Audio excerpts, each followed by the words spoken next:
سلام خوتي، راكم شتو واش راه صاري في المغرب؟ جيل كامل من الشباب يسموه جيل زاد 212 خرج للشارع ودار ضجة كبيرة في العالم. راح نحكيو كلش بكل وضوح. القصة بدات كي صرا حدث مأساوي في مدينة أكادير.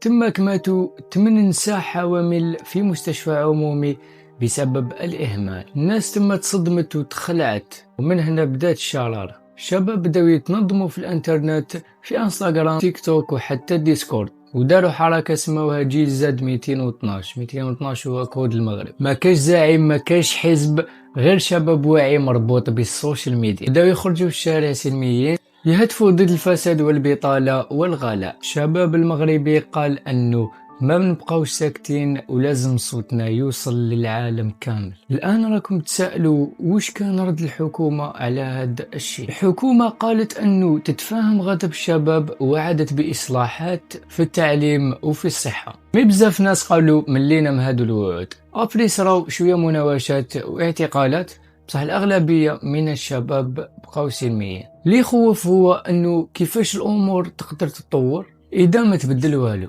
جيل زاد راهو مختلف تماما، ما يحبش السياسات القديمة وما يحبش الشعارات الفارغة، يخدم بالعقل وبالانترنت، ينظم بالتيك توك ويتواصل بالديسكورد. هاد الجيل ما يخافش، يحب يواجه ويبدل مشاكلهم الحقيقية، واصواتهم راهي توصل للعالم كامل. ليكيب الجيل هذا راهو يعطي درس في الشجاعة والوعي، ماشي غير للمغرب، حتى الدول العربية كاملة. يقول لك كفانا سكوت، حان وقت الشباب يبدل من المستقبل تاعو.